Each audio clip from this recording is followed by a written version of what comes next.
Há alguns dias chegou ao fim a medida provisória que estabelecia regras trabalhistas devido à pandemia do novo coronavírus. Mas atenção, porque tudo que foi estabelecido entre empresa e funcionário continua valendo.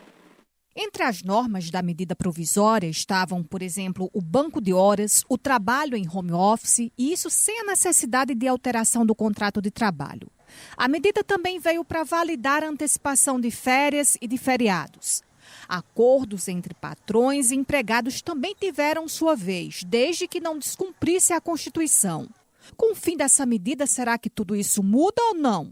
Se a empresa adotou alguma medida constante nessa medida provisória, ela continua valendo. Ela não pode adotar para outros trabalhadores, mas os trabalhadores que já estão dentro dessas diretrizes da medida, ela pode continuar normalmente. O que antes com essa medida provisória podia, agora não pode mais? Como, por exemplo, o teletrabalho.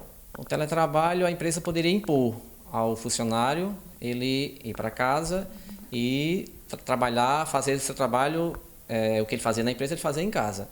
E hoje não, a partir de agora, se ela já não fez isso, ela não pode, ela só pode desde que em concordância. Antes não precisaria da concordância do trabalhador. Ela estabelecia e pronto. Ela estabelecia e pronto, ela estabelecia e tinha que ir. Se o trabalhador não tivesse o equipamento, a empresa ela tinha que fornecer nesse caso, mas ele tendo, ele tem que ir trabalhar em casa.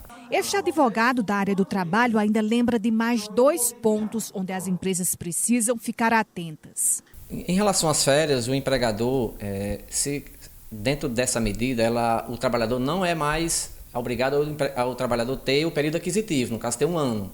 Mesmo ele com menos tempo, a empresa pode exigir que ele cumpra o gozo de férias. O FGTS, que se tornou não obrigatório o recolhimento, hoje já é. Então, assim, não existe, em algumas situações não existe diálogo, tem que ser cumprida a lei.